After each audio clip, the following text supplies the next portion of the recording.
My left eyelid was twitching as I listened to the. Okay, he looked like a shark man. So I'm just calling him Shark Man. The Lion's Den isn't just any bar in Night City apparently. It's the Exotics Bar. Exotics was the description of a type of biomod. I knew a little bit about it, although I hadn't actually even seen someone with them yet. But here they are. People that used BioWare to turn themselves into animals. I had parked in the bar's parking and walking up to the entrance only to get instantly held up by Shark Man, the bouncer. His blue-tinted skin and grinning shark maw was intimidating, I guess. Although I suppose the fact he was nearly 8 feet tall probably helped. Listen kid. This ain't a public watering hole. Go find another bar. He had denied me entrance instantly. Which was irritating. Listen, I'm meeting a chum of mine. If you were meeting a chum, you'd be on the invite list. You ain't, he stated simply, arms crossing over his massive chest, which was bare, showing off perfectly sculpted muscles. You know, if you were into furries. She must have forgotten. I just want to once again. I was cut off by the Shark Man shaking his head instantly, and poking a finger into my chest, pushing me back. He might be the shark, but if he kept that up, he was going to lose some digits. Listen, not sure if you're just curious. Or you are planning some shit, but this place doesn't welcome standards, he said, and it took me a moment to realize he was using standard to refer to, well, everyone. I opened my mouth to argue, but I could feel someone walking up behind me, so I stepped aside, letting a woman that was definitely supposed to be some type of lizard pass without any issue from Shark Man. This is so annoying, I grumbled, turning back to the conversation, but the Shark Man seemed done. Go on kid, you ain't one of us, and until you are, you ain't welcome here. I'm just here to see someone. I'm not looking for trouble, chum. If you don't leave you'll find it, he threatened simply, and I considered it. But I wasn't here to kill a bunch of people doing their jobs. I backed off, walking back to the quadra in a huff. I would just sneak, and then there was always a back door, or a roof access. An old warehouse-turned-club wasn't going to stop me. So I drove down the block, found a place to park and walked back, this time making sure I was out of sight from the bouncer as I checked around the warehouse. 2 ground floor entrances I noted. The front, and a rear entrance that was an old loading dock, but had a few vehicles parked around the walled-off rear parking lot, turned private park? It also had security. A camera was sweeping around over the rear door. I stuck to the shadows far from the building, hugging old storage units that were the nearest building to the club as I scoped out the place. Unfortunately, the rear door was going to be difficult too. Not just the security camera, there was activity in the back. All along the loading dock, there were tables set up, and revelers were hanging around drinking, smoking, or worse. And all of them were exotics. Guys with fur, women with multiple arms and eyes, some were minor exotics. Dog or cat ears at most. Some were full bore, looking more like a werewolf than a man. All of them were friendly and knew each other. They were all partying together, chatting or switching tables.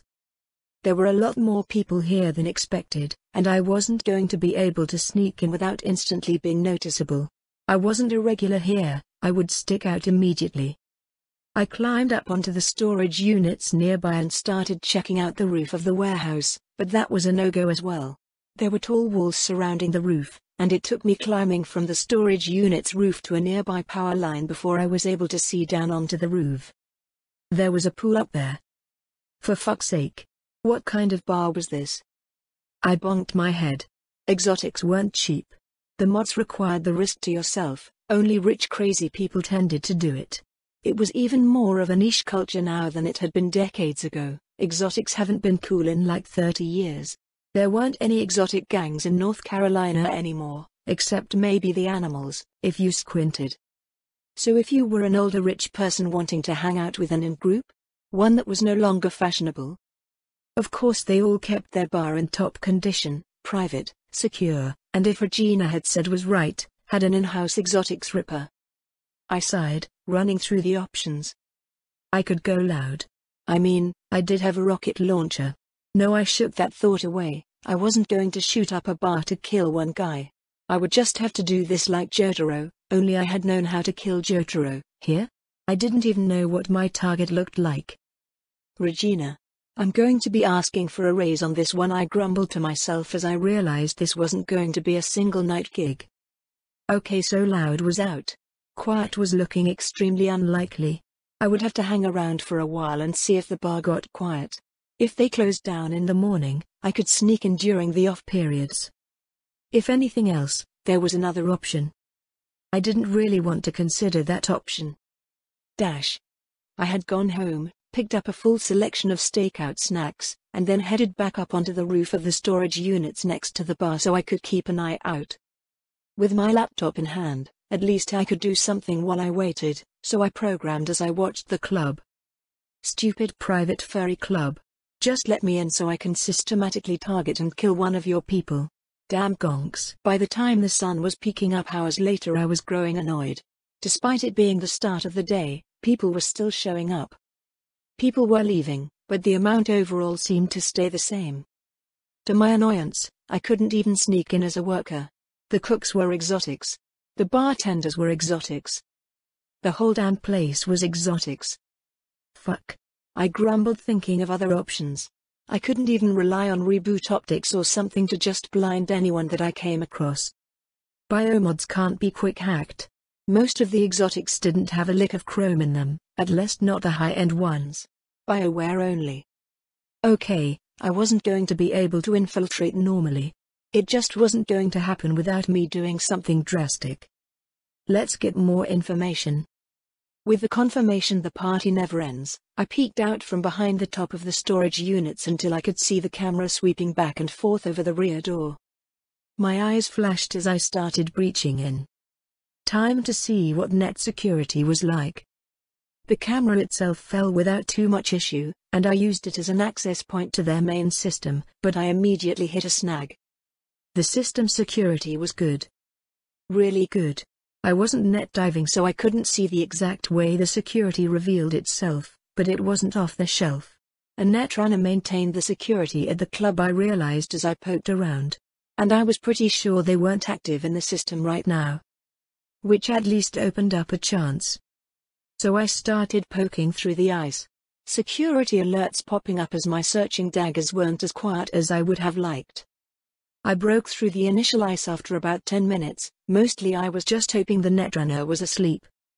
The breach was successful. I could feel my wall-breaking demon slip in and hide within the system. That particular perk hadn't been as useful as I thought when I initially took it, but hopefully here it would help.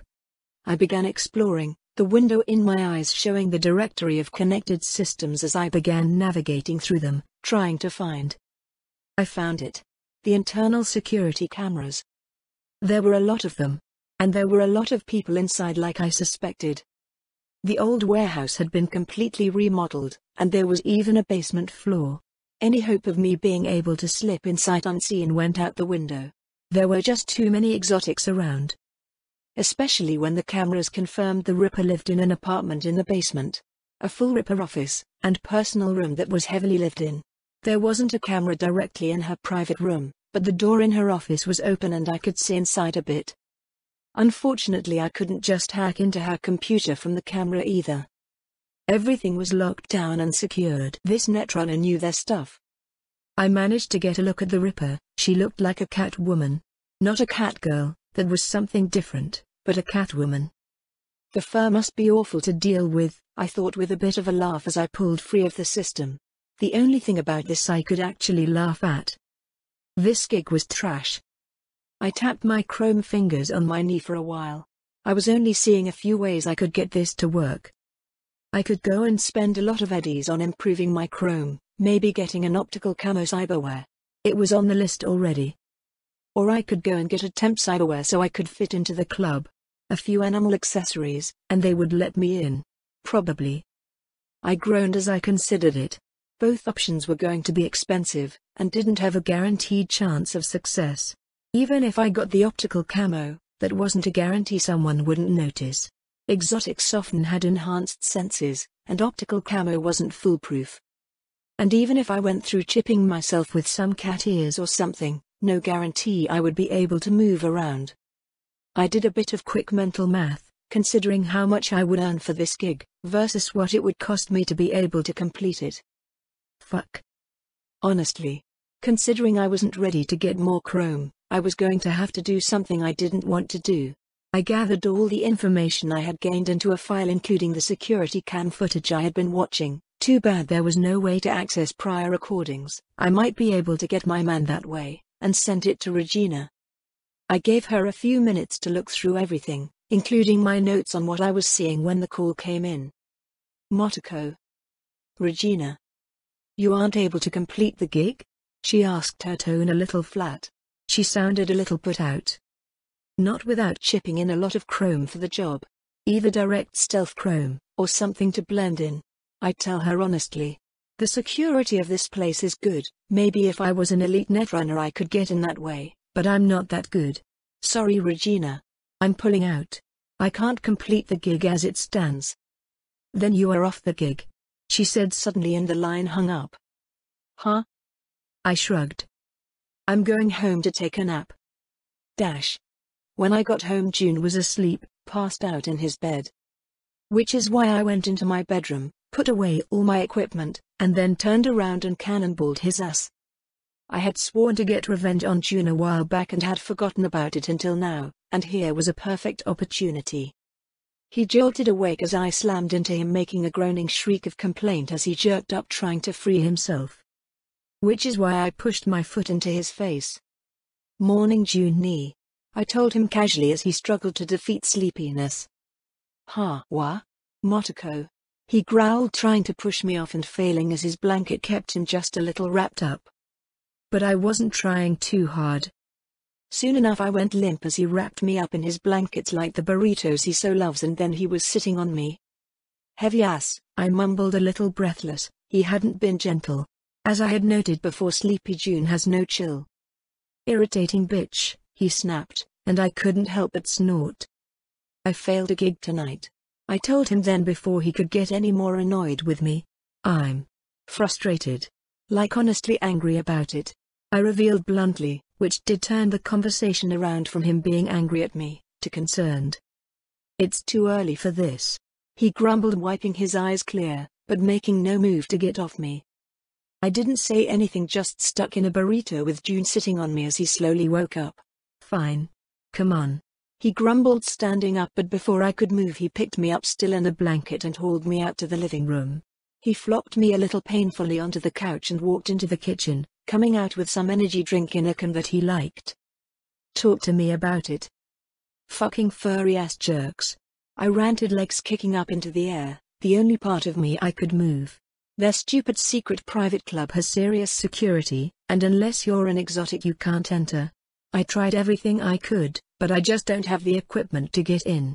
I could go and get some cyberware, make myself look like an animal or something, or even some optical camo. But neither option guarantees I could finish the gig, and, it's dumb, I mumbled at the end. Still not ready to get more chrome? He asked, and I shook my head. I don't know. It sounds stupid, but I don't like chipping in cyberware, just because a job needs it. If I had chrome, I want to do it because I wanted to. Huh? He muttered, nodding a bit, then he leaned down and patted me on the head. It's okay, he finally said after a few moments, and I scrunched up and glared at him, but June just kept patting me on the head. Stupid Onii-chan. Bakaimoto. He responded back instantly. So I took a nap after June finally left me alone. He was still yawning, but he left to go grab some lunch. I was still wrapped up in the blanket though. It was cozy, and I was so done. First that stupid Borg beating me half to death, needing June's help. Not that June and I's teamwork wasn't super cool. But then I get my first gig from Regina and I can't even finish it. What's the point of having all of these skills if people could still whoop my ass? If I could still fail at gigs? If I was a better netrunner I could have gotten the data I needed, either by actually dipping into the net to access their system, or by pulling a laughing man. If I was a wizard-level hacker I could just hack optics in real time, I could have pulled it off. Maybe. The exotics biomods would still make that not work. If I was a better techie I could have built a drone like the Flathead, and hacked into their system directly. Hell, I could have made a suicide drone to kill the target as well. If I was better at stealth, I could have figured out a way in. Optical camo would have made it possible, if not easy. If. I had been grinding my skills, and I liked doing it. It had opened up so many options for me, but while my stealth was pretty good, I still felt like I should be better. My stats, my skills, they should be higher. I pulled up my stat sheet. Level 9. 7,000 10,000ths. Body 711 due to cyberization, maximum value has increased by 4. Athletics 6. Street Brawler 6. Annihilation 4. Reflex 7. Blade 6. Handgun 6. Assault 5. Driving 6. Intelligence 8, 12. Due to cyberization, maximum value has increased by 4. Breach Protocol 6. Quick Hacks 4. Programming 4. Cool 8. Ninjutsu 8. Cold Blood 8. Rockaboy 5. Technical Attribute 4, 8. Due to cyberization, maximum value has increased by 4. Crafting 4. Engineering 3. 0 stat point. 4 skill point. Perks. Ambidextrous Blades 2. Quick Draw Handguns 2. Gun Nut Assault 2. Parkour Athletics 2. Grappling Street Brawler 2. Future Unlock, Improvised Weapons. Greater than Gun Fu. Drive-by Driver 2. Cat-like Athletics 5. Cool Nerves Cold Blood 2.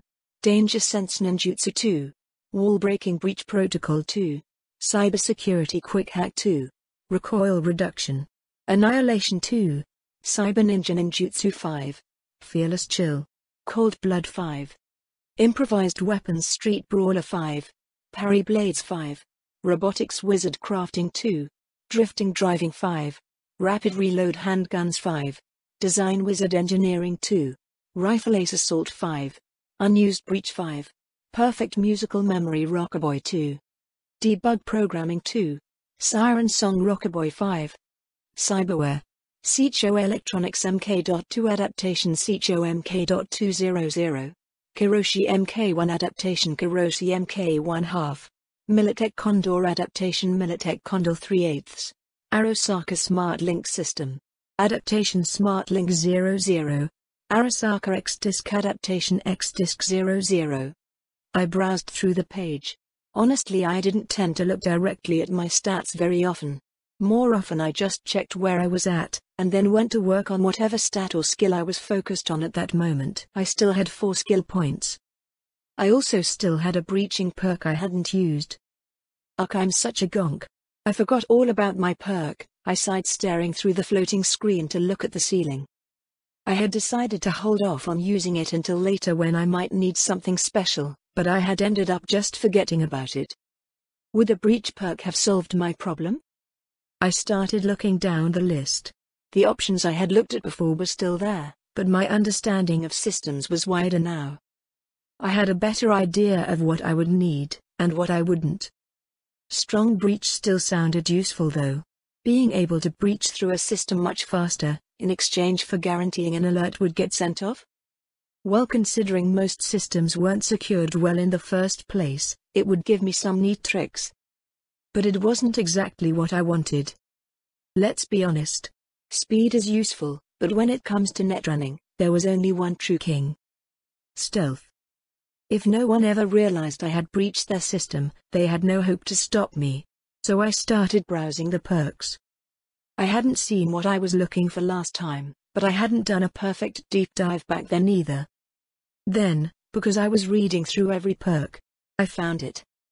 Ghost Touch, slow and quiet, breach through a system as a ghost, without anyone the wiser. I thought about it for a moment. Then I decided that fuck it, it was what I had just decided I wanted. I pushed the button accepting the perk. I shivered as the ideas slipped into my head. Tricks on how to not just break security, but to bypass it entirely. I blinked. Then I blinked again because wow. That was some serious shit.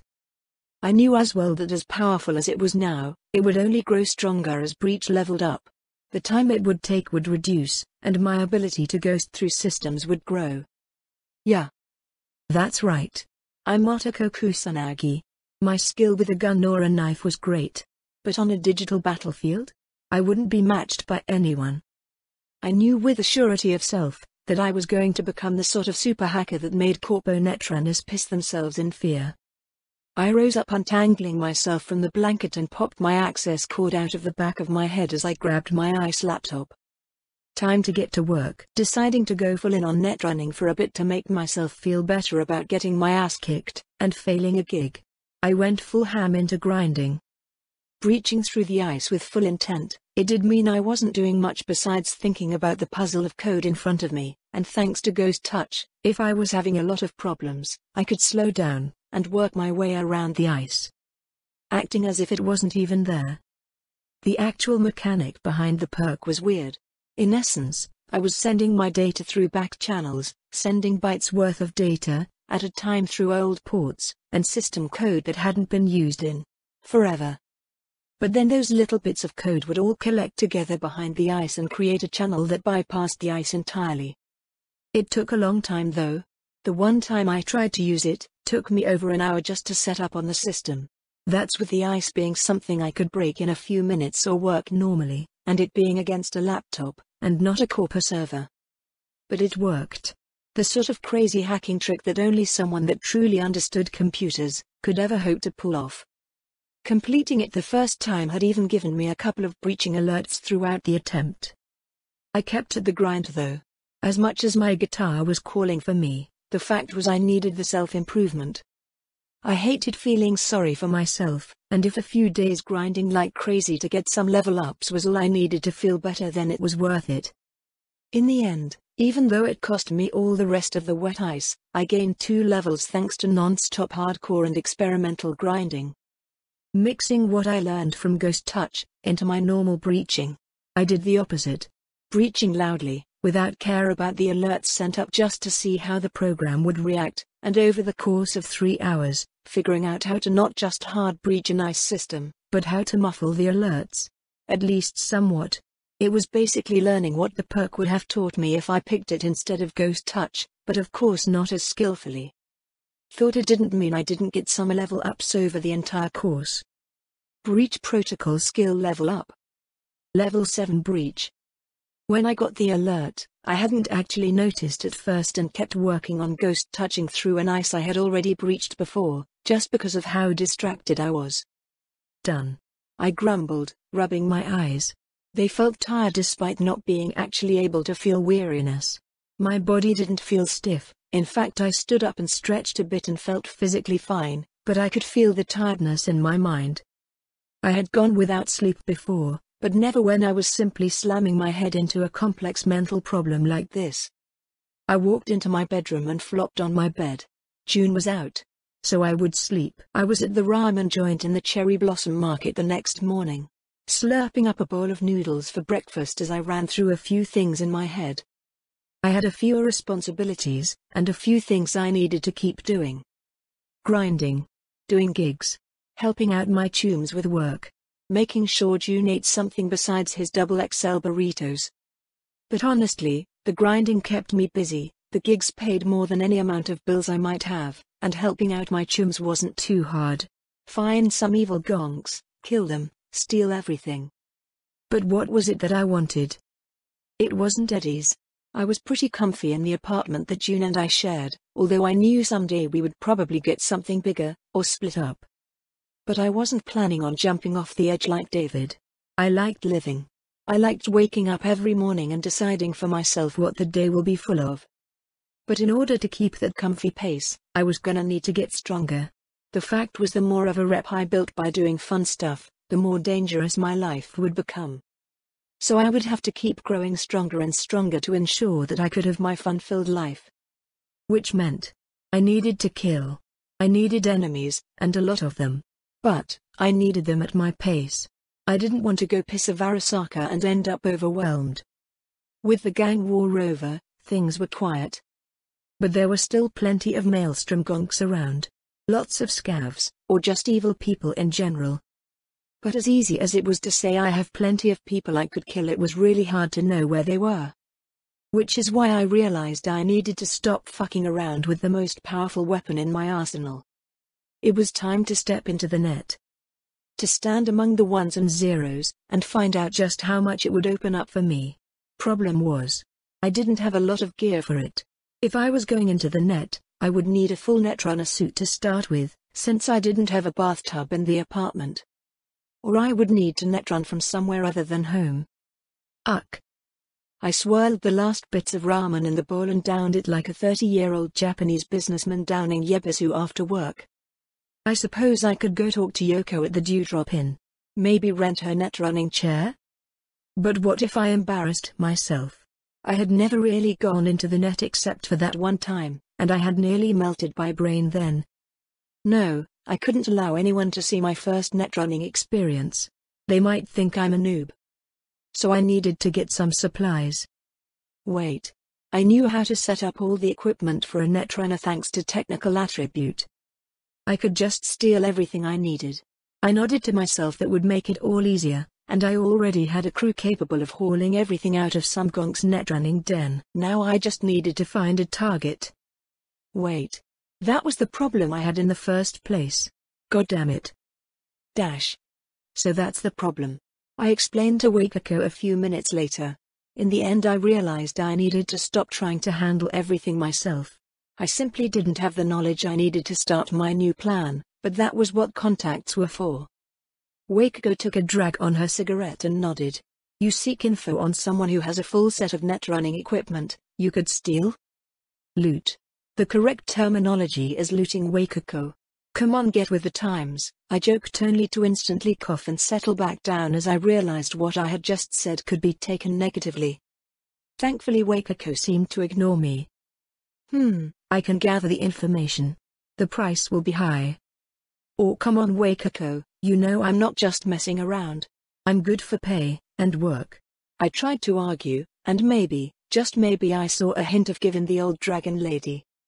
I will give you the information you want, but you will kill the one that has your equipment. The information itself will be your pay, she said, smirking at me, as if she thought I wouldn't accept. I blinked. Wait. Did Wakako just ask me to murder a gangbanger who had my future loot, and the payment would be the info to find them? Wakako. I love you. Sure. I chirped happily. Not earning direct eddies from Wakako was one thing, but this all started because I needed to find more people to kill. Wakako? Tell me everything. I looked over the rundown apartment building that my new target was inhabiting. It was more complicated than I liked. The netrunner I was after had taken over the 5th floor of the building according to reports, run everyone out of the apartments, and turned it into a little kingdom. Not so different than what the scavs did. But this wasn't scavs. But only barely. The netrunner had made a gang. No, rather it was one of the netrunner's tombs, had made the gang around the netrunner. To protect him, while using his information. I was on the roof of a nearby building looking over the side at the building. And at all the security that had been put up, all of it turned the building into a secure vault. The street gang would have been ignored, maybe even been a non-entity to Wakako if not for one fact. They had a netrunner, and he was a pretty good one. One of the first acts the small gang had done was hijack an electronics store delivery. The netrunner had known exactly where to hit it, and it had been the first in a string of successes. The only problem? The netrunner was a greedy bastard, and had stolen things he shouldn't. Stolen from someone he shouldn't. Wakako hadn't been interested in taking the gig beforehand. Pay wasn't high enough, and it was in her interest to leave them be as they weren't stealing from her. But suddenly I showed up, asking for gear, and Wakako realized she could use this. She'd get paid for a gig, I would clean up, and I would become even more useful. Netrunners are always useful after all. I had just come by to get some images of the place and look around their security, but just from what I had seen, made me realize this wasn't going to be a one-woman job. Not even my chums, who still called themselves Section 9 in the group chat they had put together. Traitors. They wouldn't be enough. I was gonna need another gun. There were too many of them, and no way I would be able to sneak in. Sure. I could probably hack the system, shut down the cameras, but the moment I did the gang would know. There was one other problem. From the rooftop I looked over at the party that was going on. The gang was hanging out on the roof drinking and partying. But they were kids. Most of them were teenagers. even if I knew their boss was in his 30s. So that's how it was. The fucker had grown so fast by hiring street kids. It's why the gang was closer to 50 gonks from what I could see, than Wakeko's report that only listed 10. I watched from the shadows as the kids enjoyed themselves, girls from the apartment, and from neighboring apartments, joining in as the boys that had become members of a gang used their new clout to attract the cuties. Almost all of the gang was on the roof, a lot of kids more than ready to fight. This was a fucking mess. Damn it, Wakeko. I hate you, I mumbled as I stared at the party, gathered info, memorized faces, while taking pictures. I was gonna need to figure this shit out. Why did all my gigs have to be so hard? Where are all of these super easy go in and murder 40 faceless gonks gigs? I want to murder 40 gonks. That's 20,000 XP. Minimum. This was like the stolen car gig all over again. Wakeko. We really need to talk about this. I switched to my scan mode, looking over all the electronics set up all over the building. I would have to figure this out. I had to. Slowly I gathered information, checked every angle of the building, scanned everything I could. I even slowly slipped a ping into the camera system just to see everything I was working with. I winced as I looked at the absolute spider web of light. So much was connected to that system. No way I could break it. No way I could beat this netrunner, not on his home turf. I sighed as I started taking note of where all the lights went. They would at least lead me to the netrunner. Found him. It would have to be enough. Dash. Hey Malcolm, you're late. I called out, waving over my head as the last of our troop showed up. Yeah, sorry, my folks needed me to run an errand. Of course they only asked. As I was walking out the door, he grumbled but settled into the booth at Ho Club. So apparently this was still our hangout. Well, with Jotaro dead, it was fine, I guess. Okay Motoko, explain why we all had to meet up. Hiromi demands, and Ichi nods, cradling a beer he had picked up from the bar. My eyes flashed gold as I called all of them into a conference call, which they all joined in quietly.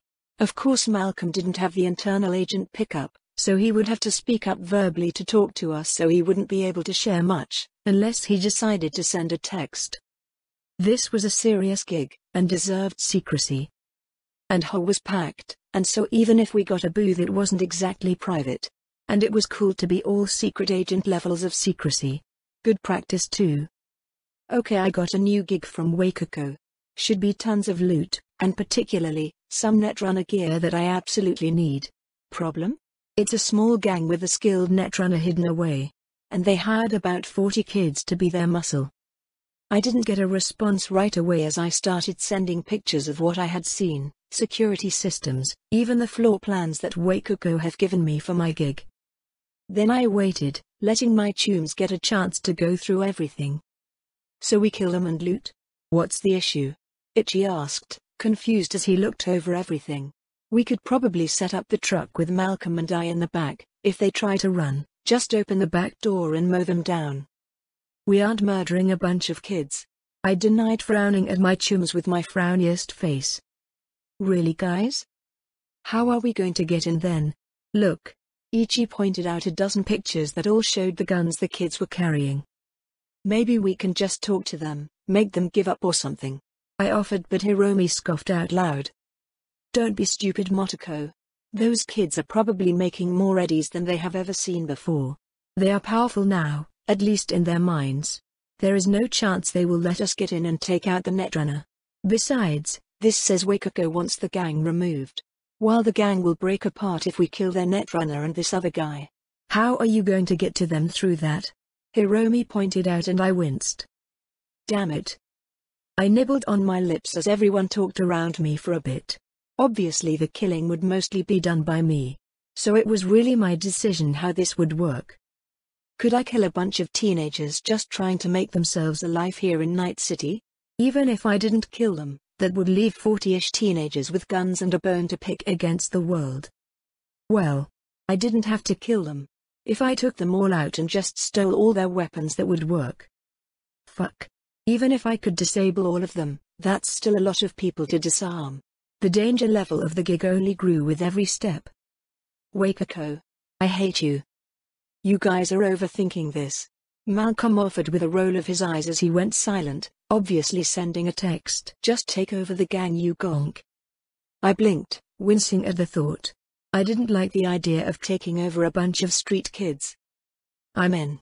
Hiromi offered with a nod. That many gonks. We could do some serious heists with that much muscle. It would be nice to have someone else drive trucks for me. Ichi offered, but he laughed after showing he was joking. But more seriously, it's not a terrible idea. Motoko. We can do it. Take over the gang. Clean up the older guys leading them. Hell, just tell them your pay structure and they would be yours. He said, laughing in reality. But I don't want to lead a bunch of teenagers. I whined. Even my little group was almost more than I wanted to deal with. Then kill them. Hiromi said, looking a little sympathetic but giving me a shrug. Or cancel the gig. Fuck, I said aloud, shaking my head, but Hiromi shrugged.